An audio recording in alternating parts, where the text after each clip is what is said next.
Bênção? Oh, igreja cheia, isso é o poder do Senhor. Irmãos, não foi somente você que escolheu vir a esse lugar. O Espírito do Senhor trouxe você até aqui.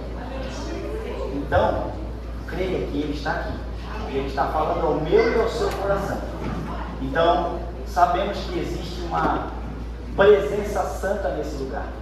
E é diante dessa presença santa que nós pedimos ao Senhor Jesus que nos use por graça e misericórdia, com poder e autoridade e intrepidez nessa noite para salvação de vidas e também renovo de muitas vidas nessa noite. Amém? Então peço que os irmãos abram a palavra do Senhor na carta de Tiago, capítulo 1. Olha que bênção a carta de Tiago. Irmãos, quanta coisa, quanta sabedoria, quanta graça, misericórdia do Senhor vou colocar aqui 5, 6 versículos do capítulo 1. Mas eu vou ler, acho que até o 5 mesmo. Até o 5. Todos acharam? Amém, misericórdia? Amém. Amém. Estou vendo lá o meu irmão venezuelano, sua família, em nome de Jesus. Você é bênção para a nossa igreja. Deus abençoe vocês. Amém. Irmãos, a palavra do Senhor, o livro de Tiago, como os irmãos, alguns sabem, outros vão saber nessa noite, ele foi escrito aos cristãos judeus, né? Na diáspora. O que é diáspora? Quando começou-se então a pregação do Evangelho, o Senhor Jesus morreu, ressuscitou, a igreja começou aquela ferrenha perseguição, muitos se espalharam por toda a Ásia, Europa, enfim, e nessa diáspora, nessa viagem, que eles foram sendo lançados fora das suas terras, vamos dizer assim, não é? Então é nesse contexto que Tiago ele escreve agora essa sua carta, né? Tiago, ele não era um apóstolo de Jesus, ok? Esse Tiago aqui é o irmão de Jesus, aquele que não cria em Jesus. Olha que interessante, ele não cria em Jesus, muito pelo contrário, ele queria prender Jesus. A sua família queria prender ele, porque achavam que ele estava o quê? Louquinho da Silva, tá? Então, só que depois que o Senhor Jesus morre e ressuscita, Tiago entende que ele era o cumprimento de todo o Antigo Testamento, e agora ele era a nova aliança. A nova aliança agora da salvação da humanidade estava em um único justo, um homem que tinha sido prometido no Antigo Testamento, o Messias prometido, o ungido do Senhor, aquele servo perfeito, porque não tinha nenhum defeito. Tiago então vem a crer no Senhor depois da ressurreição de Jesus, ok? Ele era líder da igreja em Jerusalém. Tiago morreu, essa carta aqui, ela vai ser escrita por volta do ano 62, o ano 48 ao 52 ali, depois de Jesus Cristo, ok? O Senhor nasceu, morreu aos 33 anos, quando completou-se então o ano 48 ao 52, nesse meio aí foi escrito essa carta de Tiago, tá? O Senhor Jesus já tinha ressuscitado e tinha subido aos céus. Ele morreu, Tiago, né? Por volta do ano 62 ao 66, então mais ou menos ali talvez próximo ou antes do apóstolo Paulo ter também morrido, né? Morreram como mártires, e esses homens fizeram um estrago na sociedade da época, pregando a palavra do Senhor sem nenhum medo, sem medo de ser perseguido, de serem açoitados, mortos, enfim, o que viesse, caiu na rede para eles era peixe, como a gente costuma falar aqui no sul. Então a carta de Tiago começa dizendo assim: Tiago, servo de Deus, olha só, o entendimento judaico, Tiago, servo de Deus e do Senhor Jesus Cristo, olha a nova aliança.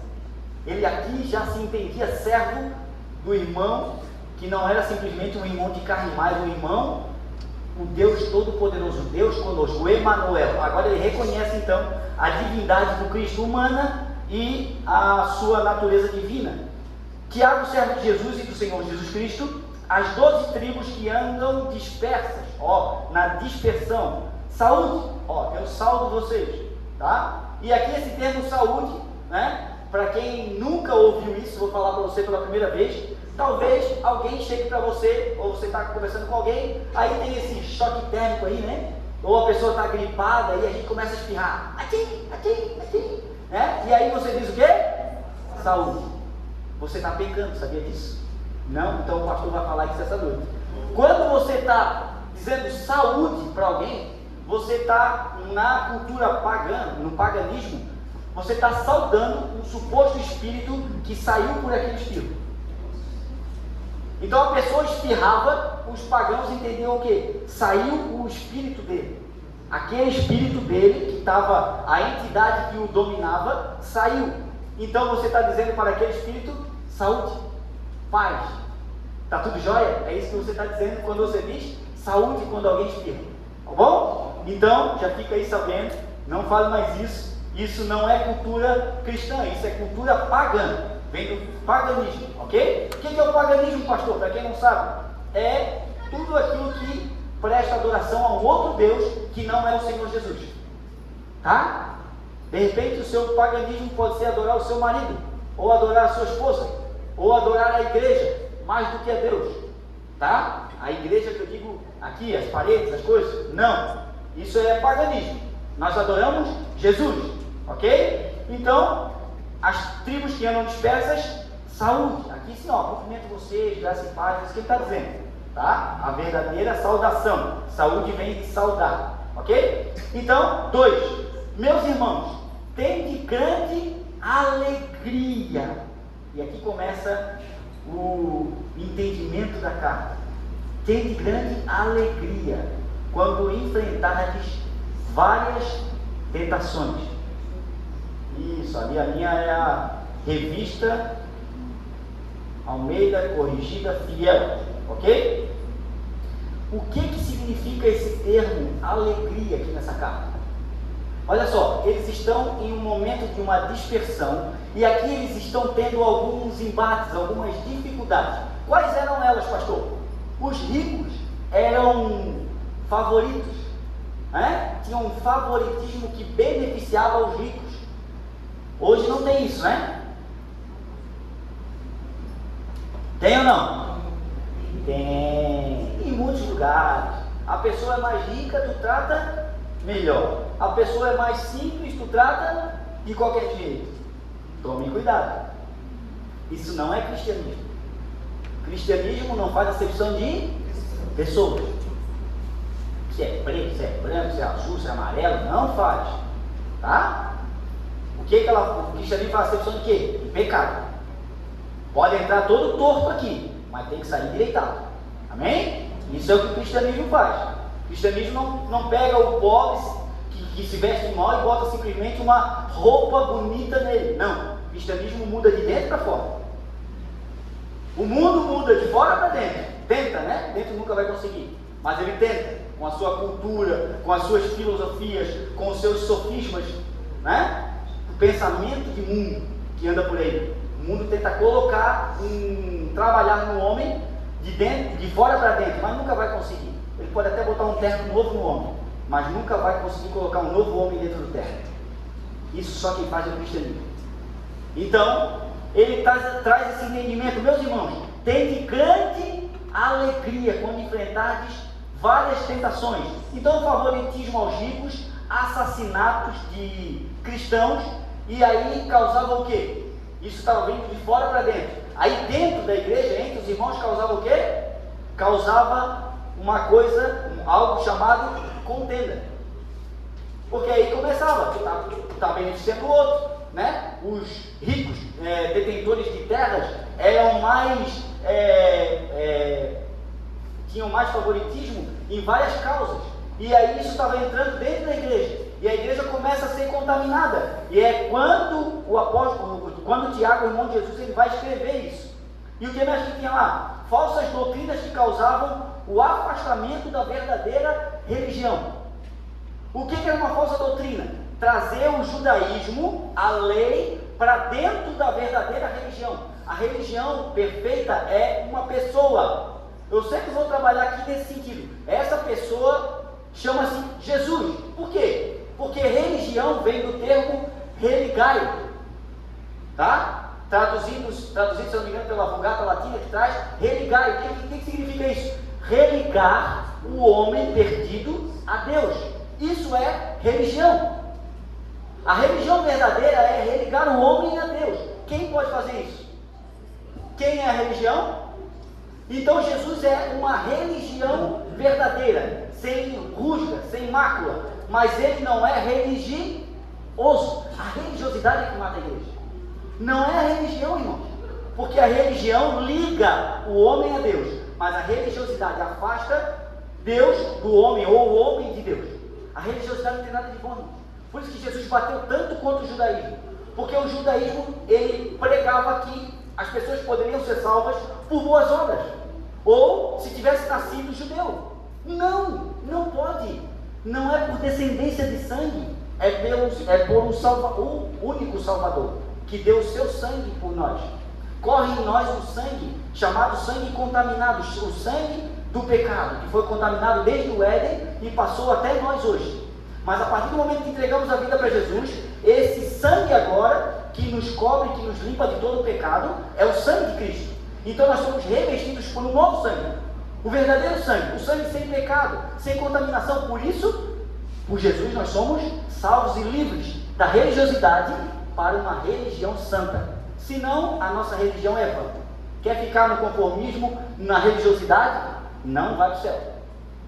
Então, Tiago está enfrentando esse momento dessas perseguições, dessas falsas doutrinas e religiosidade que estão entrando no seio da igreja, e ele está tirando e ele também era o líder da igreja em Jerusalém. Quando Paulo então é tido como o apóstolo aos gentios, né? Tiago está em Jerusalém, então Paulo vem e vai ter uma reunião, um concílio de Jerusalém.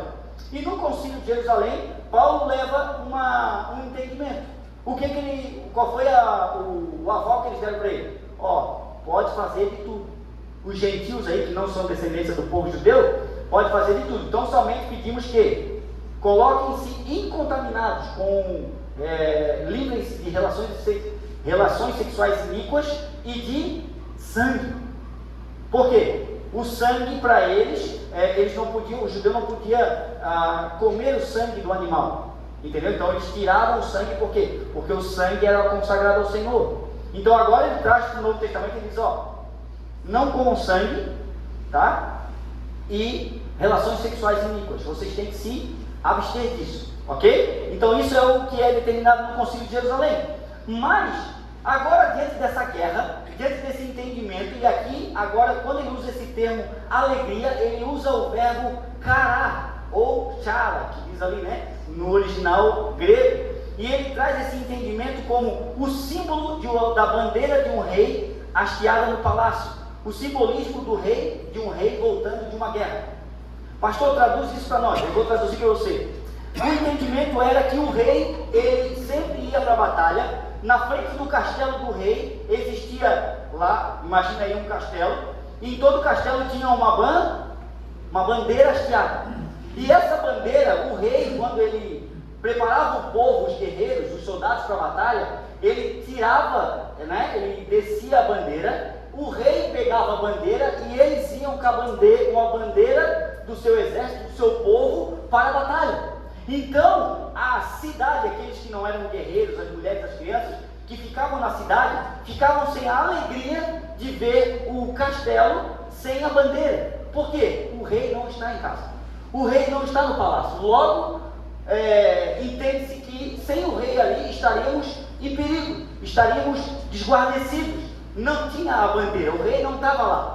Mas quando ele traz esse termo alegria, ele está aplicando nesse contexto aqui, Tiago está aplicando nesse contexto, ele está dizendo assim, o Senhor está no palácio, a bandeira está hasteada, então tenham grande alegria, porque o Senhor é a nossa bandeira. Ele voltou da batalha com júbilo, ele voltou da guerra com vitória. O Senhor foi para a guerra, ele foi para a cruz. E na cruz ele obteve a maior vitória da humanidade, a vitória que o mundo não poderia ter. Mas o Senhor Jesus foi lá e hasteou a sua bandeira, a bandeira que agora nos liga da terra com o céu, por causa do seu sacrifício, ele se entregou por nós. E quando ele ressuscita ao terceiro dia, ele traz então na frente do seu exército, na sua frente de batalha, para colocar agora no castelo celestial a bandeira hasteada novamente do verdadeiro Rei e Senhor dos Senhores, Jesus Cristo o justo, o campeão das batalhas, aquele que vem rompendo os céus,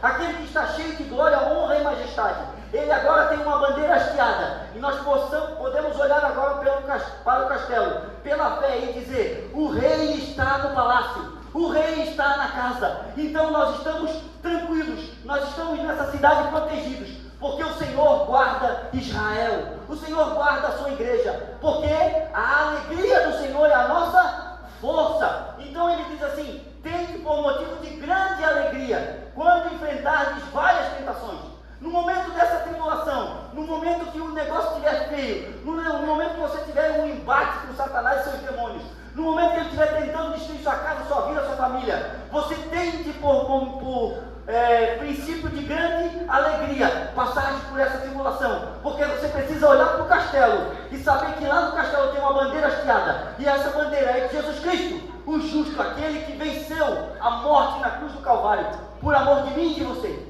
Ele derramou a alma na morte, e ele tem uma bandeira e ela está hasteada, e ele está dizendo para mim e para você: tende motivo de grande alegria quando vocês passam por tribulações, por dificuldades. É alegria, a alegria do Senhor é a nossa força.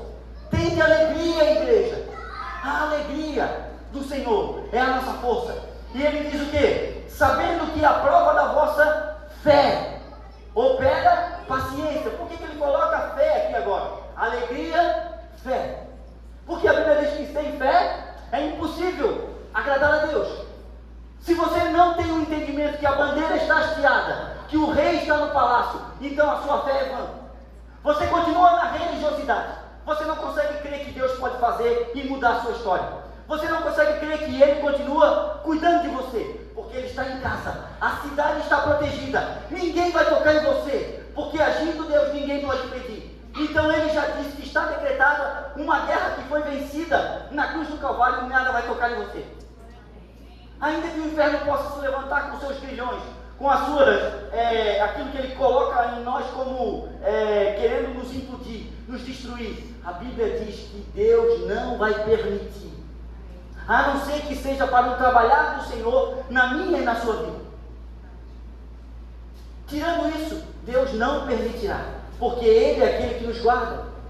O problema é que muitas das vezes nós olhamos para o palácio, a bandeira está lá, sabemos que o rei está na casa, sabemos que a cidade está protegida, mas nós não confiamos no rei. Então eu pergunto: em que rei você confia?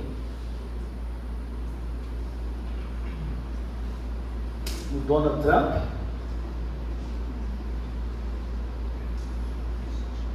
No Elon Musk? No Lula? No Alexandre de Moraes? São homens, irmãos. O rei está no palácio. A bandeira está hasteada. Resta-nos, pela fé, confiar nele de todo o coração. Porque a palavra do Senhor diz em Efésios 2, 8 e 9: pela graça sois salvos, por meio da fé. Isso não vem de vós, é dom de Deus. Não vem pelas obras, a religiosidade, para que ninguém se glorie diante dele naquele dia. Ninguém pode ser salvo pelas obras, irmão. Ah, pastor, vou doar um sacolão para que eu alcance a salvação. Não doa, meu querido, você não vai ser salvo pela obra. Mas é uma obra boa, pastor. É para você. Para Jesus talvez não era, ele não queria que você doasse. Pastor, eu vou doar 30 cadeiras. Será que eu vou ter um pedacinho melhor lá no céu? Vou chegar mais rápido? Não vai. A cadeira é para nós. Serviremos o Senhor com elas. Mas a cadeira é algo humano. Agora, se por fé você orou, Deus colocou no seu coração, faz isso, doa tantas, aí sim vai ser motivo de grande alegria, porque você não fez por obras do seu coração, você fez por uma obra que já está decretada antes da fundação do mundo, porque Jesus preparou boas obras de antemão para que andássemos por elas. A boa obra já está feita, meus irmãos. A boa obra se chama Jesus e aquilo que o Espírito Santo dirige o nosso coração para fazermos. Tudo aquilo que não fazemos por fé não é de Deus. Tudo aquilo que fazemos por fé vem do Senhor e tem a bênção dele. E dá tudo certo, está chancelado.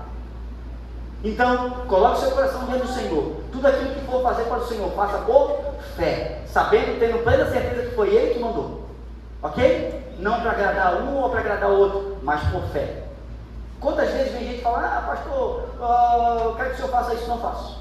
Pastor, não faço. Pastor, se Deus me falar, eu faço. Se Deus não falar, não faço. Fique quietinho na minha. Às vezes, quando tenta fazer alguma coisa que Deus não mandou, ele dá um jeitinho de deixar o quebrar a cara. É assim, irmão. Ou é por fé, ou é por fé. A Bíblia diz que o justo viverá da fé. Se ele recuar, a alma do Senhor não tem prazer nele. Então, sabendo que a prova da vossa fé, essa alegria que está confiada na bandeira que está hasteada, essa alegria e a fé que existe um rei no palácio e que ele cuida da casa, essa fé ela opera paciência. O que é paciência nesse contexto, pastor? A paciência é algo que coloca-nos em condição de nos colocarmos diante do Senhor e esperarmos Ele dar o sinal. Enquanto o Senhor não dá o sinal, não vai para a batalha. Mas se o Senhor liberou e deu o sinal hoje, comece hoje a caminhada da fé. Se você está quebrado, contrito, coração pesado, com problema de vários tipos, e hoje o Senhor te deu o sinal, continua a caminhada da fé. Existe um renovo do Senhor para mim e para a sua vida nessa noite. Então somente precisamos nos posicionar. O problema da igreja desse tempo, a última geração que nós entendemos assim, né, é a falta de posicionamento. O seu casamento está se destruindo e você não se posiciona. A sua família está se destruindo e você não se posiciona. O pecado come solto no meio da igreja, não digo a igreja aqui, mas digo a igreja espalhada do Senhor, né? Aqueles que adentram as igrejas e ali não querem mudar de vida, esse pecado ele começa a tomar conta e a pessoa não se posiciona. A pessoa passa a mão na cabeça. A pessoa vê alguém pecando e diz: coitadinho, eu vou cuidar de ti, deixa ele continuar no pecado. Não! Não é assim, meus irmãos. Não é? O Senhor Jesus não tem agrado no pecado. Pecado não se passa a mão na cabeça, pecado se corrige. Porque o pecado corrigido dá para nós agora santidade para caminharmos em novidade de vida. Então, se você chegou aqui e tem algum problema para resolver, seja de que tamanho for, irmão, coloque-se diante do Senhor, que fez os céus e a terra, do verdadeiro rei que está no palácio com a bandeira hasteada. Ele pode te livrar desse problema. Só Ele pode. Pastor não pode, igreja não pode, irmão não pode, ninguém pode. O que nós podemos fazer é tentar te aconselhar, segundo o Espírito do Senhor, para que você se livre disso, de uma vez por todas, em nome de Jesus. Tenha, porém, paciência para esperar que o Senhor manifeste o tempo certo, para que você se coloque na presença dEle, para caminhar em boas obras. É isso que Ele manda, para que sejais perfeitos. E o perfeito aqui só existe um, meus irmãos, é Cristo. Se você não tem paciência, você tem dificuldade de submeter à vontade do Cristo. Porque paciência é um dom de Deus. Ele introduz em nós a paciência. Fica tranquilo, o Senhor vai fazer, está tudo pronto no tempo dele. Ele faz. O diabo não pode impedir, irmão. Mas o problema é que muitos irmãos olham essa palavra paciência e eles ficam ali empurrando com a barriga, né? Tem um termo usado que agora eu esqueci: procrastinação. A procrastinação o que é? Que a Bíblia fala? Empurrar com a barriga. O projeto está lá para fazer. Amanhã eu faço. Amanhã eu dou. Amanhã eu ajudo.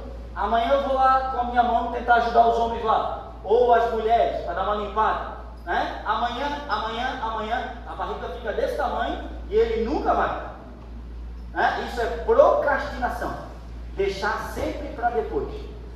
Isso não vem de Deus, tá? Então é o contrário da paciência também. Então sejais perfeitos e completos, sem falhar em coisa alguma, faltar em coisa alguma. E se algum de vós tem falta de sabedoria, peça a Deus, que a todos dá liberalmente e não lhe lança em rosto, e lhe será dado. Irmãos, quantos irmãos às vezes se acham diminuídos? Porque o diabo vai lá no seu coração e diz que você não é sábio, diz que você é burro, diz que você não presta para nada, diz que você não vale nada e que você não é sábio. Irmãos, sabia que você é sábio?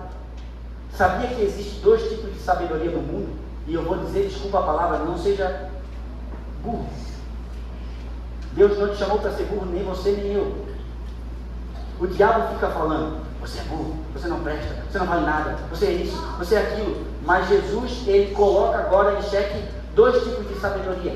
Uma sabedoria mundana, que a Bíblia diz que ela é terrena, animal e demoníaca. E uma sabedoria celestial, e ela está vinculada a uma pessoa. E às vezes você até leu na Bíblia, mas você nunca prestou atenção. O pastor já pregou aqui essa parte, e eu tirei novamente para fazer o complemento dessa mensagem no dia de hoje. E eu vou ler para você, e Deus vai escrutinar diante dos nossos olhos quem é a verdadeira sabedoria que a Bíblia fala aqui. 1 Coríntios, capítulo 1, versículo 18. E nós vamos até o 2:8. E diz assim para o Senhor: certamente a palavra da cruz é loucura para os que se perdem, mas para nós que somos salvos é o poder de Deus. A palavra da cruz é loucura para os que se perdem, mas para nós que somos salvos, poder de Deus. Por quê? É loucura dizer que o rei morreu e ressuscitou. E agora está de volta no palácio e a bandeira está hasteada. E ele está guardando a cidade. Para os gregos, para os judeus, isso era loucura. Vamos ver então? Versículo 19. Pois está escrito: destruirei a sabedoria dos sábios e aniquilarei a inteligência dos instruídos. Onde está o sábio? Onde o escriba? Os doutores da lei da época. Jesus vai lá e interroga todos eles. E o que acontece? Nada, porque eles não têm argumento para debater contra o rei dos reis, contra aquele que está no palácio e tem a bandeira hasteada. Assim como ele fez com Daniel, Mesaque, Sadraque e Abednego na Babilônia, quando eles foram levados para a Babilônia, e a Bíblia diz que se juntaram todos os sábios e todos os magos da Babilônia juntos, e foram colocados juntos com Daniel, Mesaque, Sadraque e Abednego, e a Bíblia diz que eles foram achados 10 vezes mais sábios do que todos os sábios da Babilônia juntos. Quatro homens que serviam ao Senhor, cheios de sabedoria, cheios de inteligência, cheios de sonhos. Por quê? Porque Deus era a própria mente deles. O Senhor era a mente que era manifestada na inteligência de Daniel, Sadraque, Mesaque e Abednego. Ele era a verdadeira sabedoria deles. Versículo 20. Onde está o sábio? Onde o escriba? Onde o inquiridor deste século? Porventura não tornou Deus louca a sabedoria do mundo? Nicodemos, Nicodemos chega para Jesus e quer indagar Jesus. Pode um homem velho nascer? Como eu vou nascer de novo, Senhor? Eu tenho que entrar dentro do ventre da minha mãe e nascer segunda vez? E aí Jesus olha para ele, cara, quem era Nicodemos? Nicodemos era o ministro da justiça do povo de Israel. E aí Jesus pega e dá um nó na cabeça dele e diz assim: Nicodemos, tu não sabe entender essas coisas?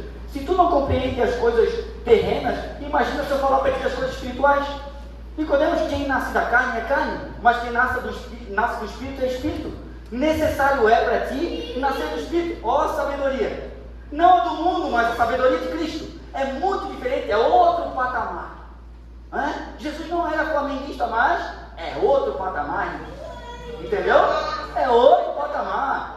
Não tem corintiano, não tem São Paulino, não tem nada aí, é outro patamar. Então Jesus provavelmente era flamenguista, ok? Tá? Então, tirando isso, irmãos, brincadeiras à parte, a Bíblia diz que ele dá um nó na cabeça de Nicodemos e diz para Nicodemos: tu tem que nascer de novo, Nicodemos. Nicodemos, não dá para te continuar com essa sabedoria carnal, humana, terrena e demoníaca. Tu tem que ser revestido por uma sabedoria, e essa sabedoria é espiritual. Você tem que entender o que é o novo nascimento, visto como na sabedoria de Deus. Qual é a sabedoria de Deus, irmãos? Cristo crucificado. Essa é a verdadeira sabedoria. Visto como na sabedoria de Deus, versículo 21, o mundo não o conheceu por sua própria sabedoria, aprove a Deus salvar os que creem pela loucura da pregação. Porque tanto os judeus pedem sinais, como os gregos buscam sabedoria, a sabedoria falsa, não é? O que os judeus diziam para Jesus? Jesus, tá bom, tu fizesse cura, milagres, prodígios, mas é o seguinte, para a gente crer em ti, então o Senhor faz o seguinte, mostra-nos um sinal, e isso nos basta. Irmãos, ele já tinha feito tudo, cego de nascença dele, morto ressuscitar, e os caras vêm dizer, dá um sinal para nós. Como diz o gaúcho, mas bate, dá-nos um sinal, isso nos basta. E Jesus olha para eles e diz, que povo incrédulo, vocês não creem que o rei está no palácio, vocês não creem que a bandeira está hasteada, mas nenhum sinal será dado para você, senão o sinal do profeta Jonas. Assim como Jonas esteve 3 dias e 3 noites no ventre do grande peixe, assim estará também o Filho do Homem no coração da terra. Vocês vão ver esse sinal, eu vou entupir vocês com o sinal, e vocês não conseguem crer. Talvez você esteja assim como o povo judeu essa noite. Deus já fez sinais, prodígios, maravilhas, livrou de vocês de morte, perseguição, fome, perigo, espada, nudez, enfim, Deus livrou você de um monte de coisa. E você pode estar como o povo judeu essa noite. Senhor, me dá um sinal, Senhor, para eu crer em ti. O Senhor Jesus não vai te dar um sinal, porque daqui para frente é por fé. Daqui para frente é por fé, porque Jesus já fez tudo o que precisava. Ele morreu na cruz, algo que você não poderia fazer. Você não poderia pagar o pecado da humanidade nem o seu próprio, mas Jesus pagou na cruz por ti. E ele diz, morri na cruz por ti. O que fazes tu por mim? É um hino cristão que nós cantávamos muito. Morri na cruz por ti. O que fazes tu por mim? Porque os judeus pedem sinais e os gregos buscam sabedoria. Que sabedoria? Sabedoria falsa, irmão. Não a sabedoria de Cristo. Os gregos, eles não queriam saber de outra coisa a não ser de tudo o que era de sabedoria, de filosofia no tempo deles, né? O apóstolo Paulo chega, agora me fugiu a cidade, mas ele chega lá para pregar sobre o Deus desconhecido, e Atenas, na Grécia, e ele chega lá para pregar, e ele olha, né, que eles acreditavam em tudo que era filosofia. Os gregos são conhecidos até hoje pela sua grande filosofia, os seus sofismas, os filósofos gregos e toda aquela pompa. E o apóstolo Paulo então sai andando por meio daquilo, e ele olha, e tem vários altares. Os gregos tinham um altar para cada coisa, um para cada dia do ano, e adoravam tudo que era bicho. E aí o apóstolo Paulo olha e tem um altar escrito assim, Agnostos Deus, ao Deus desconhecido. Paulo olha aquilo ali e sabe que é uma referência ao Cristo, ao Deus vivo e poderoso, que já tinha destruído uma praga que tinha invadido Atenas, se não me falha a memória, 200 anos antes. E aí Paulo usa aquela referência e ele diz assim, eu vejo que vocês são um tanto religiosos, mas passando e observando os objetos do vosso culto, observei também um altar ao qual está escrito ao Deus desconhecido. Esse Deus desconhecido que vocês não entendem quem é precisamente o qual eu vim anunciar para vocês hoje. É o Deus que fez a terra, o mar e tudo que neles há. É o Deus que não é adorado por paredes, não podemos apalpá-los, mas Ele é o Senhor de toda a terra. Ele é aquele que dá vida a todos, e não faz acepção de pessoas. Ele é aquele que trouxe a salvação à humanidade. Ele é aquele que morreu e ressuscitou dos mortos e está vivo para todo sempre. E aí, quando eles ouvem falar da ressurreição dos mortos, eles dizem o seguinte, a respeito dessa causa te ouviremos em outro momento. Por quê? Porque eles não aceitam que o Deus Todo-Poderoso se esvaziou de sua glória, veio em carne, e agora Ele é o Deus Todo-Poderoso, 100% Deus e 100% homem. Então eles não aceitam isso e eles dizem, ressurreição dos mortos, Deus homem e Deus ao mesmo tempo não dá. Então outra hora a gente conversa sobre isso. E aí Paulo então, ele faz aquele discurso fantástico, e muitos atenienses também entendem o Senhor Jesus Cristo, mas era uma sabedoria falsa que eles buscavam. Mas todos nós pregamos Cristo. Escândalo para os judeus, porque era escândalo um homem, o Deus verdadeiro, morrer numa cruz. Para eles era inadmissível que alguém fosse para o madeiro e assumisse a culpa da humanidade. Então todo aquele que fosse pendurado no madeiro era considerado maldito. Então ele, o rei que está no palácio com a bandeira hasteada, ele se fez maldito naquela cruz por amor de mim e de você. Naquele dia, aproximadamente 2024 anos atrás, ele se fez maldito por mim e por você. Você tem noção do preço que foi pago na cruz do Calvário? Mas a todos que foram chamados, tanto judeus como gregos, pregamos a Cristo, poder de Deus e sabedoria de Deus. Mas a todos quantos foram chamados, tanto judeus como gregos ou gentios, pregamos a Cristo, poder de Deus e sabedoria de Deus.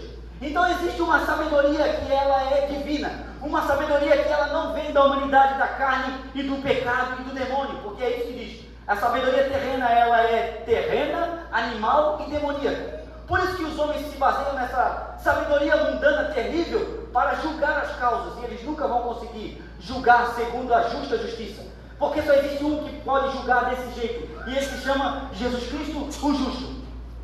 Ele é aquele que nós precisamos nos gloriar com toda a alegria, porque ele está no palácio, e ele está com uma bandeira hasteada, e a cidade está guardada, a cidade do grande rei. Ele é Jesus, ele é o Salvador. Porque a loucura de Deus, qual a loucura? O Cristo crucificado, é mais sábio do que os homens, e a fraqueza de Deus, a quenose, o esvaziamento da glória do Cristo, ela é mais forte do que os homens.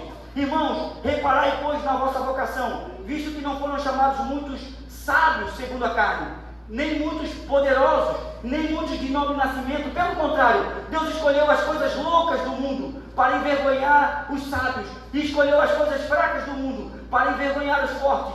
E Deus escolheu as coisas humildes do mundo e as desprezadas e aquelas que não são, para reduzir a nada as que acham que são, a fim de que ninguém se glorie na presença de Deus.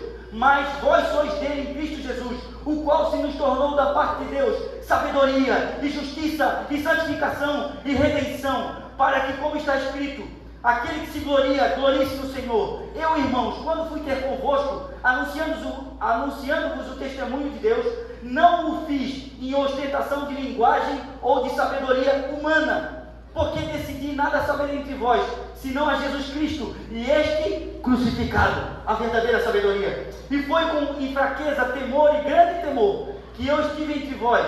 A minha palavra e a minha pregação não consistiram em linguagem persuasiva de sabedoria humana, mas em demonstração do Espírito e de poder, sabedoria de Deus, a sabedoria de Cristo, para que a vossa fé não se apoiasse em sabedoria humana, e sim no poder de Deus. Entretanto, expomos sabedoria entre os experimentados, não porém a sabedoria deste século, nem a dos poderosos dessa época, que se reduzem a nada, mas falamos a sabedoria de Deus em mistério, outrora oculta, o qual Deus pré-ordenou, desde a eternidade para a nossa glória.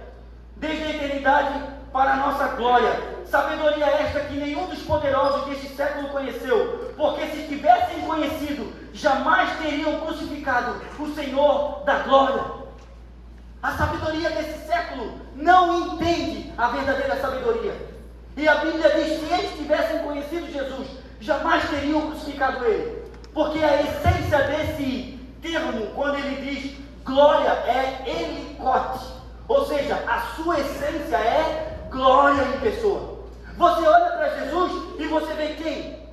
Glória. Você olha para ele todo reluzente, todo branco, alvo mais que a neve, essência de glória. Todos os poderes, majestade, soberania, reinos e domínios estão na pessoa de Jesus Cristo. Ele é a nossa alegria porque ele está no palácio. Ele é a nossa alegria porque a bandeira está hasteada. Ele é a nossa glória porque ele é uma pessoa. Ele é a sabedoria viva que veio do céu para salvar eu e você, pecadores terríveis. Jamais, irmão, jamais conseguiríamos nos salvar. Mas o Cristo se despiu daquela roupagem de glória e veio como uma criança. Ele nasceu de uma virgem. Ele caminhou por essa terra em todos os momentos. Ele caminhou por essa terra fazendo sinais, prodígios e milagres. os quais somente o Salvador do mundo, o Messias prometido, o ungido de Deus, poderia fazer. E ele fez, testemunhando para todos daquela época, daquela geração, e para nós hoje, que só existe um Elicote, só existe um que é cheio de glória, só existe um que é a verdadeira sabedoria. E o diabo não pode soprar no seu coração que você não é sábio. O diabo não pode soprar no seu coração, aliás, ele pode soprar, mas você deve endurecer, fechar os seus ouvidos e não deixar ele ficar falando aí bobiça na sua orelha, dizendo que você não vale nada, que você nasceu e era um erro, ou que você não é sábio, que você é burro. Rejeite essa palavra no seu coração. O Senhor te chama para ser um sábio. O Senhor te chama para ser cheio de alegria, porque a bandeira está hasteada. O Senhor te chama para ser revestido da glória do Cristo. E quando as pessoas olharem para você, não verão você, você vai desaparecer. Eles vão ver Cristo caminhando sobre a terra. A Bíblia diz que nós somos cartas vivas, escritas pelo dedo do Todo-Poderoso, com tinta de sangue. Consegue entender o que Jesus fez comigo e com você? Irmão, Jesus está chamando essa igreja para um novo tempo. Um tempo não mais de religiosidade, mas um tempo de vivermos a perfeita religião. E a verdadeira religião é cuidar dos órfãos e das viúvas, nos seus momentos mais difíceis. A verdadeira religião é servir o Senhor de todo o coração, colocarmos em prática tudo aquilo que Ele tem dado de visão para essa igreja, sermos revestidos pelo poder sobrenatural do alto, e que quando as pessoas se encontrarem com nós, vão dizer: ali tem um homem de Deus, ali tem um pastor, ali tem um mestre, ali tem um evangelista, ali tem um profeta, ali tem um homem que tem um dom de cura, ali tem um homem que tem um mover sobrenatural de Deus sobre a vida dele, e esse poder está sobre e à disposição da igreja. Ah, pastor, eu posso receber um dom do Senhor? É claro que pode, aquilo que Ele quiser dar para você. E a Bíblia diz que você deve buscar os melhores dons. Então olha o Senhor, peça a Ele que Ele pode dar. Ele é a glória total e restrita, porque a Bíblia diz: busque sabedoria, peça a Deus que ela mesmo responde. Ele a todos dá, liberalmente. Quer sabedoria? Peça ao Senhor. Você vai ser tomado de uma sabedoria da qual você jamais imaginou. As pessoas vão olhar para você e vão dizer: isso aí não é da Galileia? Isso aí não é lá do bairro São Francisco? Barra Velha? Esse aí que ele não entendia nada, não sabia ler nem escrever. Como que agora ele sabe essas coisas? Não era isso que eles falavam dos apóstolos? Porventura esses homens aí que estão falando não são homens indoutos? Não têm estudos? Não foram criados nos meios rabínicos da época? Não foram educados aos pés de Gamaliel, o maior líder da época? Quem é você? Que sabedoria você quer seguir? Que alegria você quer ter no seu coração? A alegria do mundo que é passageira, ou a alegria do grande rei que tem a bandeira hasteada? Ele está no palácio, ele está na casa, ele pode te livrar, meu irmão. Seja o que for, ele pode livrar. Vamos adorar.